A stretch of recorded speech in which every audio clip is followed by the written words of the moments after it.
नमस्कार, बिहार न्यूज देख रहे हैं आप। मैं हूं सुमन राज। पटना में लोहिया जी के पुण्यतिथि के मौके पर आयोजित राजकीय समारोह में महामहिम राज्यपाल फागू चौहान, मुख्यमंत्री नीतीश कुमार और उप मुख्यमंत्री तारकिशोर प्रसाद पहुंचे। इस दौरान उनके अदमकद प्रतिमा पर पुष्पांजलि अर्पित कर भावभीनी श्रद्धांजलि दी गई।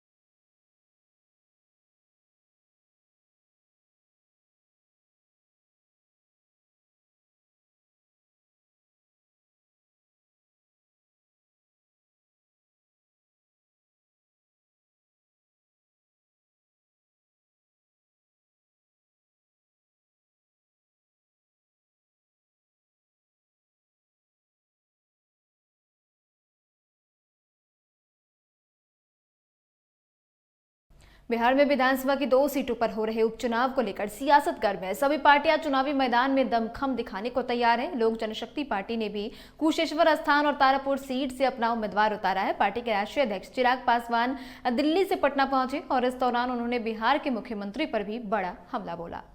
अपमान किया है, में वो शामिल नहीं हुए, उन्हें प्रणाम नहीं किया है। भाई पहले तो वो ये बताएं कि उन्होंने जिनकी गोद में जाकर वो बैठे हैं और जिनके कोटे से वो मंत्री बने हुए हैं, पहले वो खुद बताएं कि उस नेता ने हमारे नेता का कितना अपमान किया।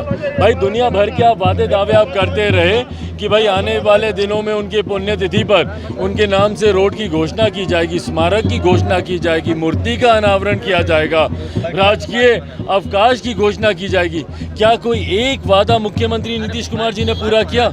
मुख्यमंत्री नीतीश कुमार जी ने निरंतरता में हमारे नेता आदरणीय रामविलास पासवान जी का अपमान किया है और इस बार भी पुण्यतिथि पर भी उन्होंने अपमान किया है। और जो नेता उनके कोटे से मंत्री बने हुए हैं, जवाब अब उनको देना है कि किस मुंह से वो हमारे नेता को अपना भगवान कहेंगे। जनता क्या इस बाईपोस्ट में सबक सिखाएगी? जनता क्या इस बाईपोस्ट में आप जो बातें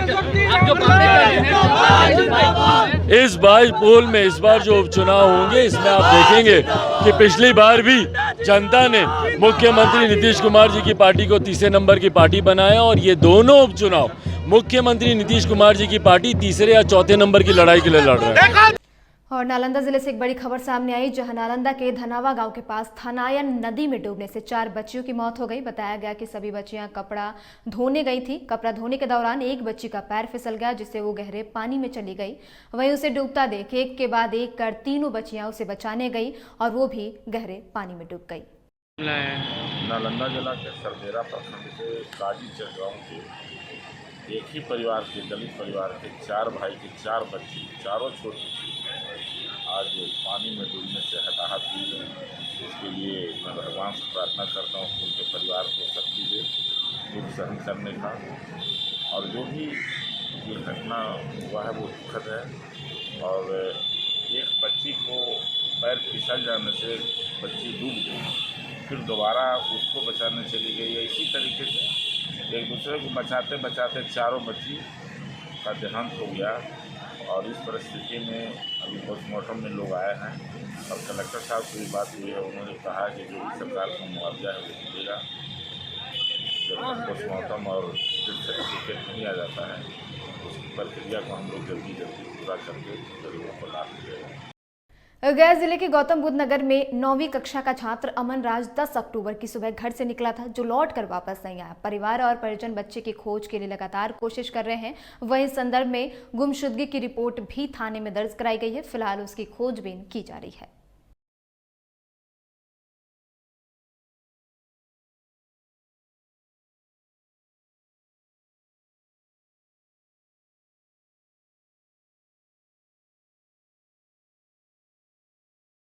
कि मेरा घर पड़ता है गौतम नगर में और दिनांक 10/10/2021 में सुबह 7:30 बजे से मेरा भतीजा अमन राज सिंह जो है, वो जो DPS में पढ़ता है, वो क्लास 9B में पढ़ता है और मेरे भैया फौज में है, उन्हीं का लड़का है वो। तो वो जो है सुबह 7 बजे से दिनांक 10/10/21 से वो गुमशुदा है। मैंने बहुत खोजबीन किया, मैंने FIR भी कराया, बट पुलिस कोई भी इनिशिएटिव लेने के लिए तैयार नहीं है। तो मुझे आप लोगों से एक गुजारिश है कि मतलब पुलिस को थोड़ा सा फोर्स करके बताएं कि मतलब वो लोग कुछ इनिशिएटिव ले इसके। उसका उम्र सम अराउंड 16 ईयर्स होगा।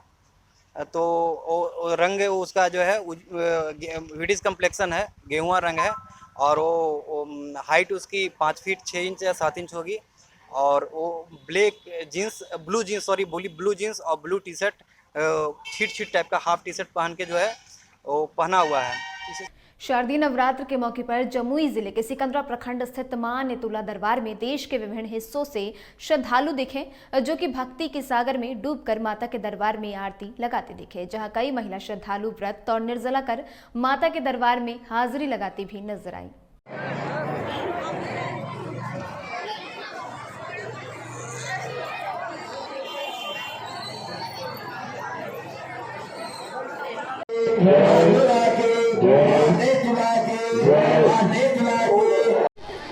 इस वक्त हम मौजूद हैं जमुई जिला के सिकंदरा प्रखंड के कुमार गांव में, जहां पे आप देख सकते हैं कि हमारे पीछे प्रसिद्ध मां नेतुला का दरबार है और खासा के यहाँ पे काफ़ी संख्या में महिलाएं हैं।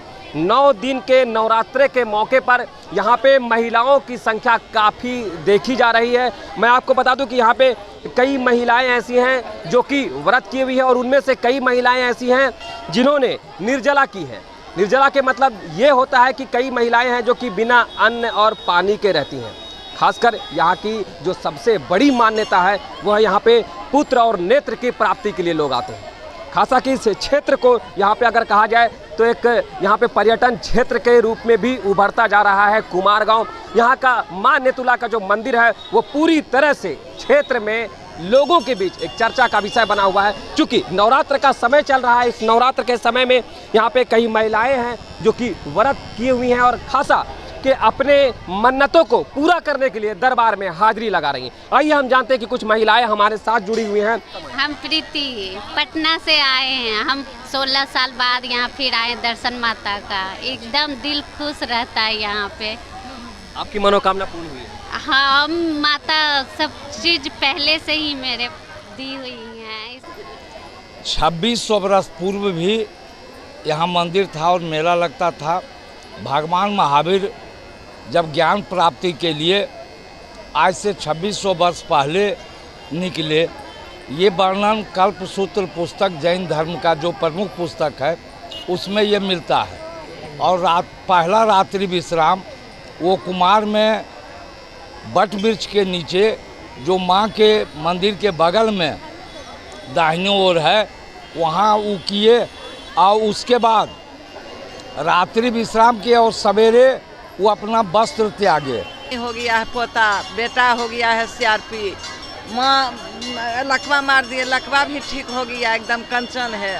गोंग हो गए हम, आई पैर एक सूख गए एकदम, नहीं कंचन है। मतलब आपकी मनोकामना पूरी हुई? एकदम मनोकामना पूरी। कितने सालों से आ रही हैं आप? हम 40 साल से आ रहे हैं।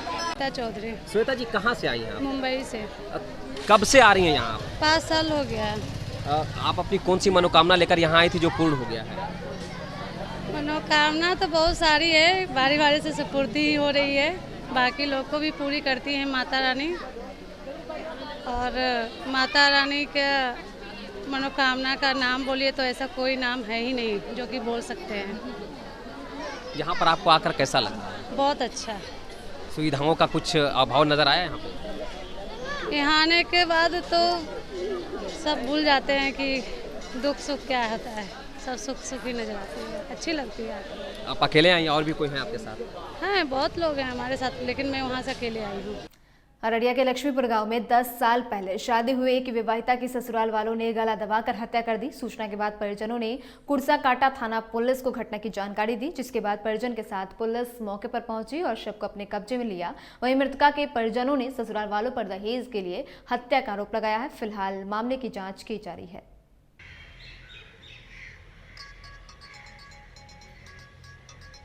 हम लोग कुर्साकाटा के थाना के रहने वाले हैं। लक्ष्मीपुर से रात्रि 10 बजे फ़ोन आया जो कि विजय सिंह की साली थी। तो यहाँ से थाना के पास जाया गया, थाना को बोला गया तो थाना के साथ गए हम लोग।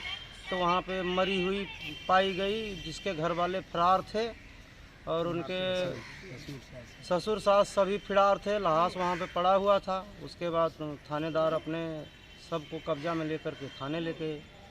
क्या कभी विवाद वगैरह होता था? विवाद, सास ससुर झगड़ा करता था और दहेज प्रथा का भी यह करता था कि तुम मायके से पैसे लाओ, ये लाओ, टीवी लाओ, तो भैंस लाओ। क्या नाम है महिला का? आरती देवी। कितने दिनों से होता था ये सब? ये लगभग 10 साल से ये लोग टानाकानी कर रहा था। बेगूसराय में पुलिस ने 7 अक्टूबर को होमगार्ड जवान की गोली मारकर हत्या करने के मामले का खुलासा किया है और हत्या में शामिल 2 बदमाशों को गिरफ्तार भी किया गया, वो भी हथियार के साथ। दरअसल 7 अक्टूबर को तेघरा थाना क्षेत्र के NH 28 पर बेगूसराय ट्रैफिक पुलिस में तैनात होमगार्ड जवान अशोक यादव को बदमाशों ने गोली मार दी थी, जिसकी इलाज के दौरान मौत हो गई थी।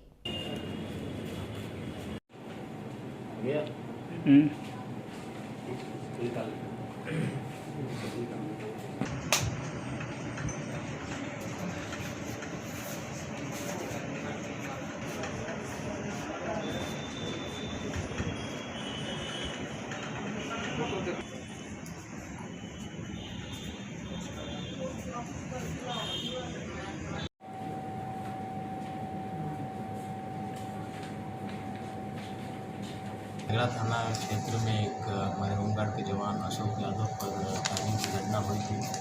इसमें अज्ञात अपराधियों के विरुद्ध कांड दर्ज करके अनुसंधान प्रारंभ किया गया था और इसमें वेतन के लिए गिरफ्तारी के लिए SDPO तेघरा के नेतृत्व में एक टीम का गठन किया गया था, SIT का। 2 दिन पहले जो हमारे जवान थे, घायल थे, उनकी शहादत हो गई। वो इलाज के क्रम में उनका देहांत हो गया। लेकिन हम लोगों ने जो SIT गठन किया था, उस SIT ने घटना के दिन ही कांड का उद्भेदन कर लिया था। अपराधी की पहचान हो गई थी और उसके विरुद्ध छापेमारी निरंतर जारी थी। इसी क्रम में आज सुबह में 6 बजे के करीब राजधानी होटल पिरोली के पास जो है, वहाँ से मुख्य अपराधी जिसने फायरिंग की थी उसकी गिरफ्तारी हुई है। गोपाल कुमार गोलू, जो बजलपुरा तेघरा का रहने वाला है। उसके विरुद्ध तेघरा थाना में एक पहले से भी कांड 307 और 27 नाम से दर्ज है। उसके साथ उसका फुपेरा भाई विशाल तिवारी उत्पन्ना, मुजफ्फरपुर का रहने वाला, उसकी गिरफ्तारी हुई है। जो मुजफ्फरपुर में शराब के केस, लूट का केस, फायरिंग के केसेस, इनमें ऑलरेडी जेल में जा चुका है, उन पर जमानत के बाहर था। इन गिरफ्तार अपराधियों के पास से 2 देसी पिस्टल, एक 9 mm का और एक 7.62 mm का जब्त किया गया है। कुछ जिंदा गोलियां हैं, 6 जिंदा गोली, एक मोटरसाइकिल और 6000 रुपये नकद भी बरामद किया गया। पूछताछ में गोपाल कुमार ने अपना अपराध स्वीकार किया है और इसमें घटना का जो मुख्य कारण बताया है इसमें कि उस दिन चेकिंग के क्रम में पुलिस बल के द्वारा उसको रास्ते पर हटाया गया था, रोक टोक की गई थी। उसको लेकर वो आक्रोशित हुआ था और उसी क्रम में उसने गोली चलाई है इस पर। होमगार्ड, एक निहत्थे होमगार्ड के जवान दिखे, वर्दी देखकर और निहत्था देखकर उसने फायरिंग की और दुर्भाग्यवश वो इलाज के क्रम में उनकी मृत्यु हो गई। घटना में प्रयुक्त किया गया हथियार भी जब्त किया गया है। इसको FSL जांच के लिए हम लोग भेज रहे हैं। इसमें जल्द से जल्द आरोप पत्र समर्पित करके हम लोग इस पर स्पीडी ट्रायल चलाएंगे। इस घटना में सम्मिलित और भी कुछ अपराधी हैं जो इसके साथ थे, उनके विरुद्ध भी छापेमारी जारी। अभी यही लग रहा है उद्देश्य कि कोई भी दिखता उसको तो उस पर फायरिंग करता, लेकिन वो चूँकि निहत्थे थे, हथियार नहीं था उनके पास, जवान के पास। अदरवाइज़ हमारे पुलिसकर्मी अगर उन पर फायरिंग होती तो वो भी अपने बचाव में और रिटर्न फायर करते ही, और हो सकता था कि अपराधी उसमें मारा जाता। बट दुर्भाग्यवश उस समय हथियार नहीं था उनके पास, होमगार्ड के जवान के पास। तो उन्हें पता। अररिया में मारपीट कर गंभीर रूप से जख्मी कर ई-रिक्शा लूट की वारदात को अंजाम दिया गया। वहीं घटना के महज कुछ घंटे बाद ही पुलिस ने लूट में शामिल 3 आरोपियों को गिरफ्तार करते हुए लूटी गई ई-रिक्शा को भी बरामद कर लिया। गिरफ्तार आरोपियों को न्यायिक हिरासत के लिए जेल में भेजा गया। एक महीने तो बहुत समय। हाँ, हमको लग रहा है उसी का पीसी होगा।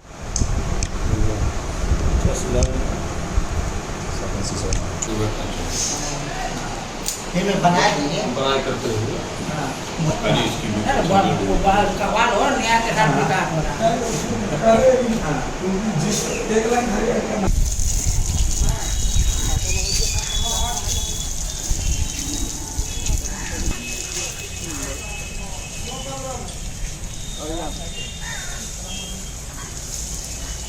काउंटिंग चल रहा था, उसी में एक छोटा बच्चा दौड़ के आया, कम उम्र का ही था, कि मेरा जो है टोटो को छीन लिया है और दो तीन व्यक्ति के बारे में बता भी रहा था और उसके गला में काफ़ी गहरा निशान था। थाना अध्यक्ष वहीं पर थे, मैं भी ड्यूटी में ही था। थाना अध्यक्ष से त्वरित कार्रवाई करते हुए वहाँ निकाला गया। छानबीन के क्रम में पता चला कि यह लड़का जिसका नाम मोहम्मद रियाज अहमद था, वह अपने घर से चाची से टोटो बिना बताए हुए ले आया था 0 माइल पर। उसी 0 माइल पर इसको 2 व्यक्ति मिला जो वहाँ पर बैठा हुआ था 0 माइल पर, जिसमें कि मोहम्मद बंटी और मोहम्मद मुस्तकीम था, ये बैठा हुआ था। ये लोग बोला कि चलो टोटो से डॉक्टर आनंद के यहाँ जाएंगे, लेकिन इसकी मंशा टोटो लूटने की थी और ये लड़का थोड़ा कम उम्र का था, ये लोग थोड़ा उससे उम्र में काफ़ी अधिक था। और जैसे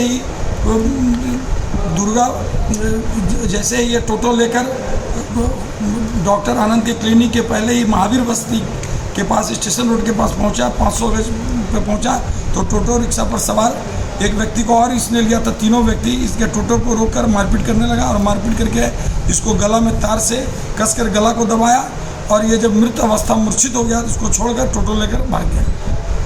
अनुसंधान के क्रम में टोटो की बरामदगी के साथ साथ इस घटना में संलिप्त तीनों व्यक्ति को गिरफ्तार किया गया है। गिरफ्तार व्यक्ति मोहम्मद बंटी, फोनमा उर्फ मोहम्मद मुस्तकीम और मोहम्मद सुल्तान बैठा है। तीनों को गिरफ्तार कर न्यायिक हिरासत में भेजने की कार्रवाई की जा रही है। और अब बात पटना की रहने वाली मिस अपराजिता की, जो कि पेशे से एक मॉडल और स्टूडेंट है। उन्होंने लगन और कड़ी मेहनत के दम पर भारत के प्रतिष्ठित online pageant India's Miss TGPC season 10 के फाइनलिस्ट में अपनी जगह बनाई है। वहीं आप सभी से अनुरोध है कि उनके सफलता की कामना करते हुए मिस टीजीपीसी के वेबसाइट पर जाकर उन्हें वोट करें। और इसी के साथ इस बुलेटिन में इतना ही। तमाम अपडेट्स के लिए बने रहें बिहार न्यूज के साथ। नमस्कार।